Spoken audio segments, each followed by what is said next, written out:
What it do? We back again.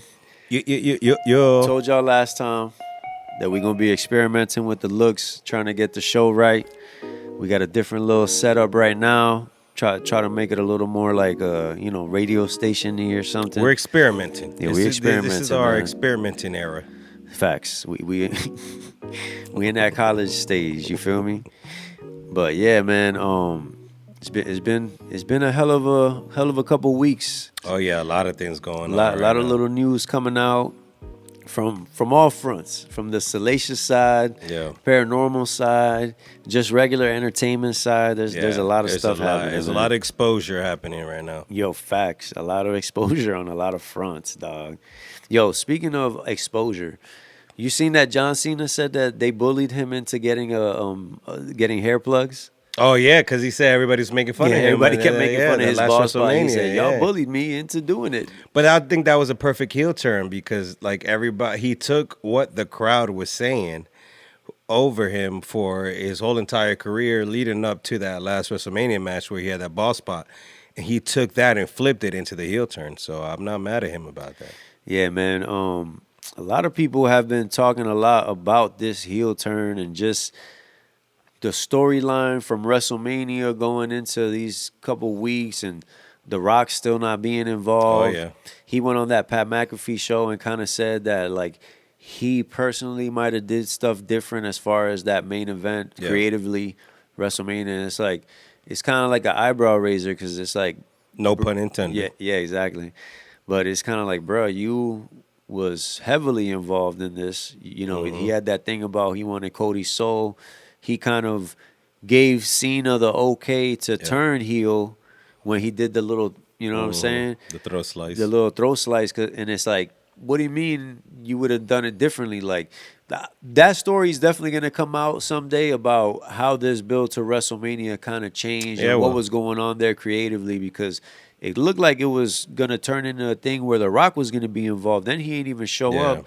They haven't even brought up The Rock. Yeah. When Travis Scott came out at WrestleMania, it was like, bruh, is Cody Rhodes supposed to be scared? Like, you know what I'm saying? Like, is Travis Scott coming out? Like, it just didn't make any sense. That was part of The Rock's story. It wasn't an individual Travis Scott storyline. Exactly. So it's like, just because Travis Scott was there when he turned heel, all of a sudden now he's like the deciding factor in the main event. It was so random, bro. Do we think that's kind of whack? Do we think WrestleMania was a little whack this year? Yeah. I told wifey, bro, after the second night, I'm like, damn, I'm not gonna lie, I was pretty underwhelmed both nights. Yeah, I really didn't feel like it was like that. I stayed good up of a late show. for no reason. Yeah, facts. That's how I felt too, man. And I don't know, bro. It's definitely a weird kind of space. I was listening to a podcast where they were kind of saying that The Rock is kind of like the new Vince now, where he kind of throws monkey wrenches into creative ideas, and then they have to kind of like undo or like pivot whenever like he changes his mind or whatever the case is. So I don't know, man. It's definitely was shaping up to be a good one, and it fell flat in my eyes. It was and we talked about on the last episode, like for the second year under the new regime, after having the Netflix on Raw and all that shit, leading up to the first like second biggest event after all this, very underwhelming. Yeah, man. I'm hoping. Kind of looks like they going in some cool directions now. They got Braun Breaker with Paul Heyman and Seth Rollins. They got a new little group going, which I think is pretty dope. I kind of want to see them add somebody else. You know what I'm saying? I don't know what's up with wrestling. Like, they don't like the bigger cliques anymore. You know what I'm saying? Like, I feel like back in the day, everybody came out with a crew.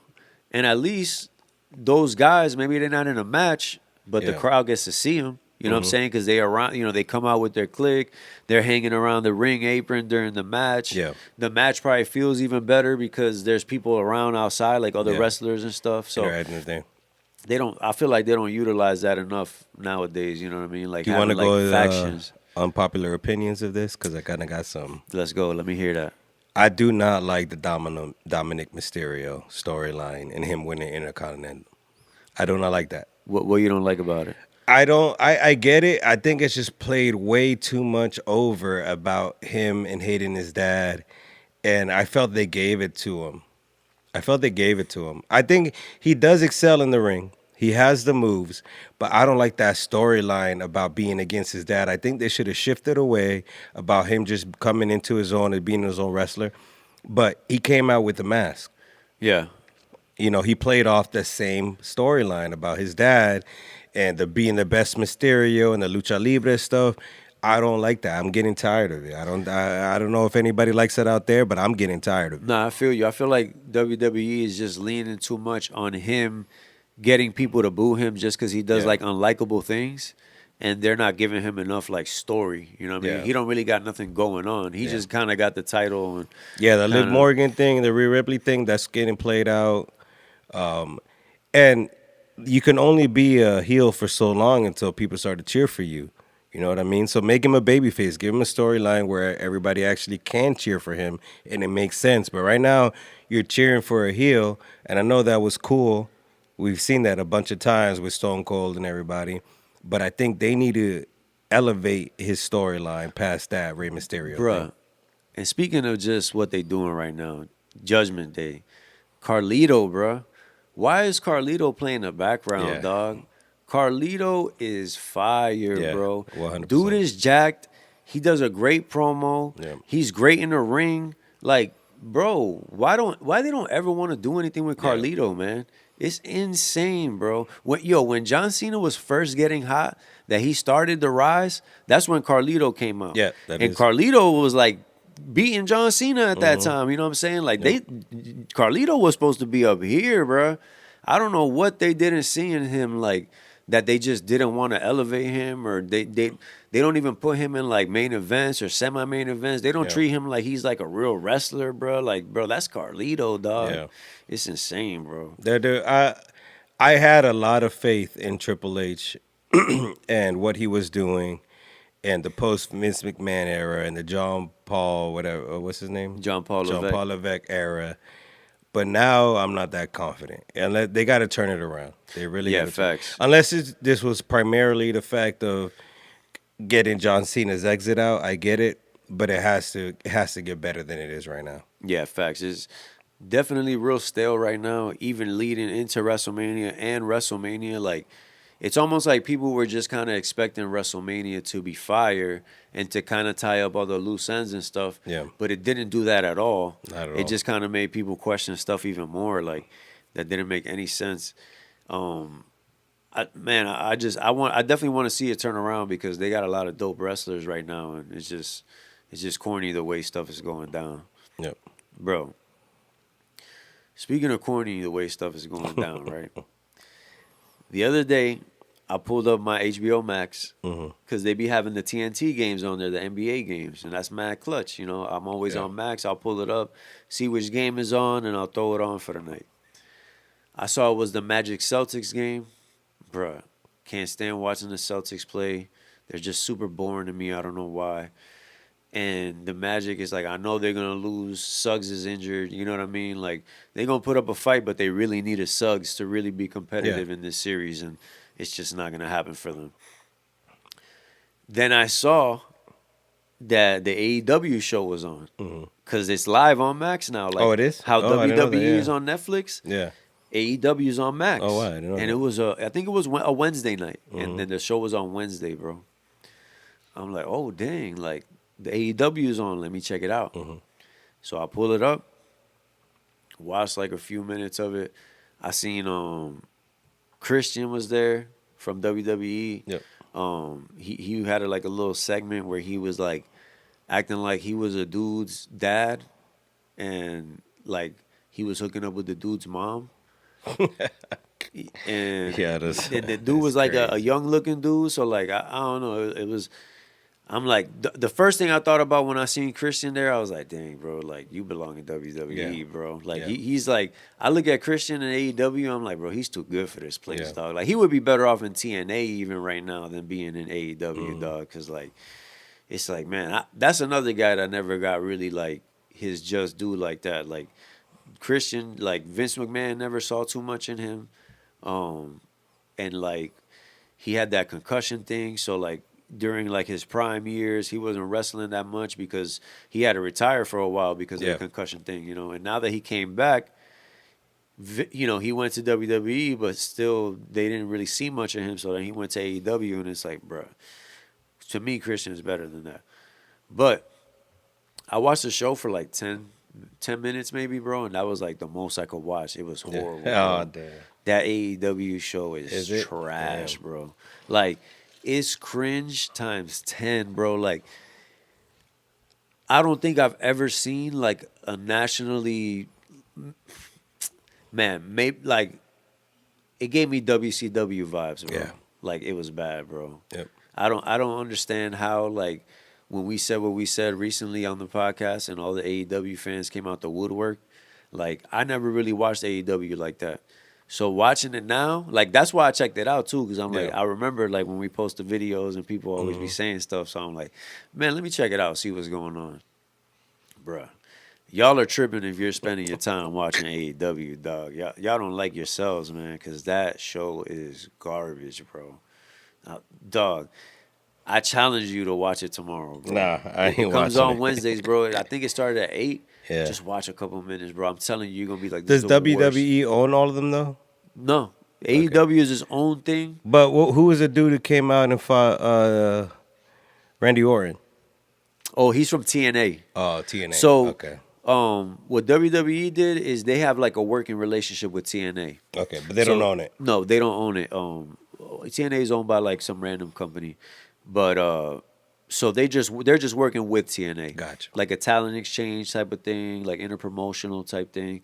Then WWE just purchased AAA, which is the Mexican like one of the big Mexican promotions. I saw they got an event coming up for that. And they're really gonna like dig into them and start juicing them up because like AAA's always been like a low budget type thing, but it always did well. Gotcha. You know what I'm saying?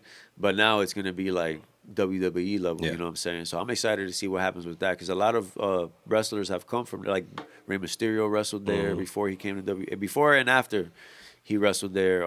It's a big Mexican-based wrestling. Yeah, they're pretty much in Mexico, like Mexico City, Tijuana and stuff like that. Some of the border towns.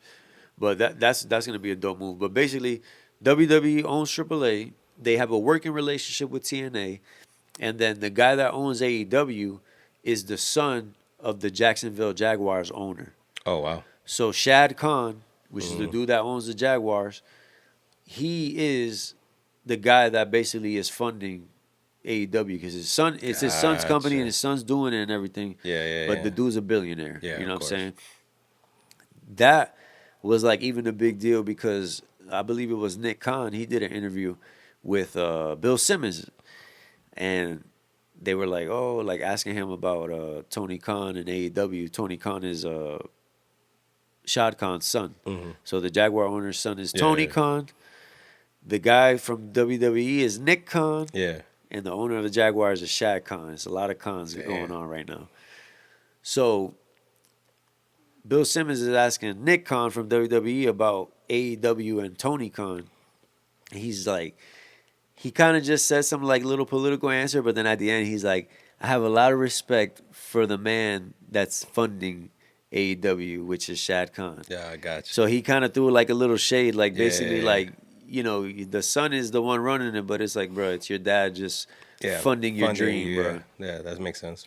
But bro, it's a bad show. That's all it really led to. I'm not watching it. It's a bad show, bro. I did not enjoy it. Which leads me to my unpopular opinion, bro. Because as much as people will agree with me about AEW being a bad show, people generally agree that this guy that I don't particularly like is like a GOAT, like Mount Rushmore. Like a lot of people will tell me, yo, he's Mount Rushmore. Who's that? Undertaker. Stop. Bro.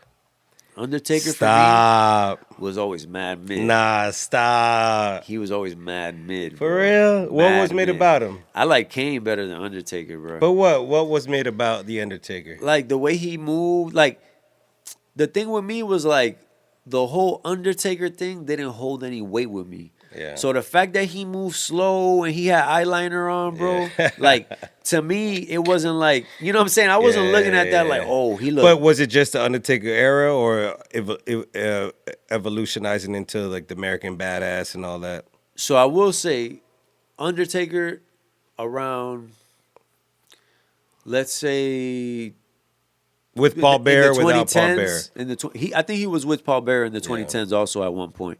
But in the 2010s is when I say I really appreciated him and started enjoying his style. Yeah. But honestly, bro, like just growing up and like the Attitude Era and stuff, I was always like, when he would win as a kid, I would be confused because like he was corny to me, so I wouldn't understand that he would beat like The Rock or Stone Cold or Triple H or whatever. I'll be like, dang, how did this guy win? And I used to always look at Kane, and Kane was super jacked and mad athletic. Yeah. Like Kane was moving, bro, and Kane was the guy for me, like the big guy that I'm like, bro, I don't even understand why Kane is losing. You know what I'm saying? But even the finisher, the choke slam, the tombstone pile driver. I like the tombstone. I like the last ride. Okay. That big ass power bomb that he do, bro. That was vicious, dog.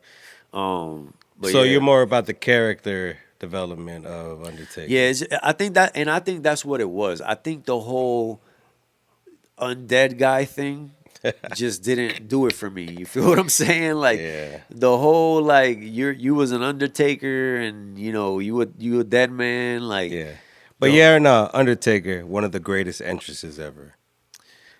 I learned to appreciate it. It went pitch black. You hear them bells ringing. That's an amazing entrance still to this day. Like I said in the beginning, to me it was like, oh man. Yeah. Like, you know what I'm saying? When I would hear the gong, I'd be like, dang. You know what I'm saying? Like it wasn't my thing, bro. It wasn't my thing. That's an Undertaker unpopular opinion right there.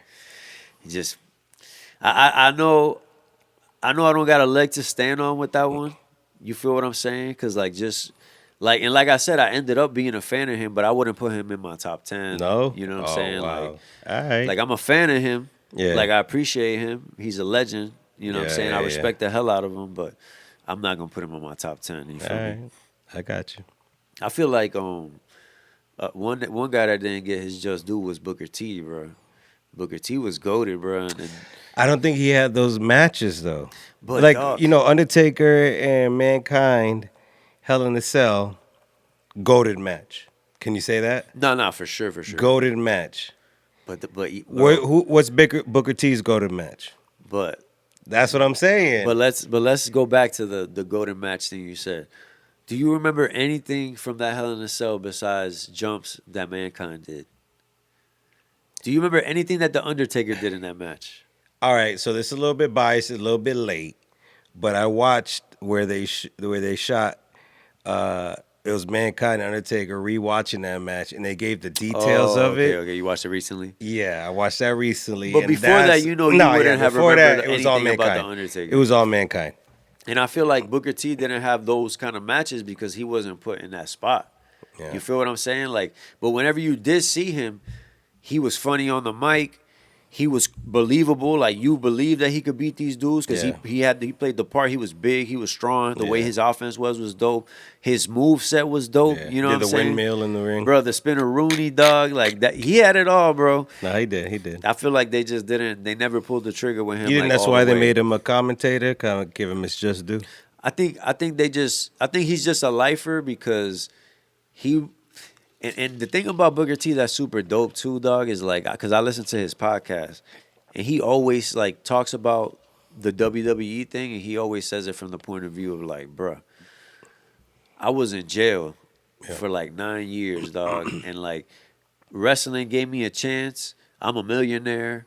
Like I got a job for life in WWE. Yeah. Like he's like, I don't like.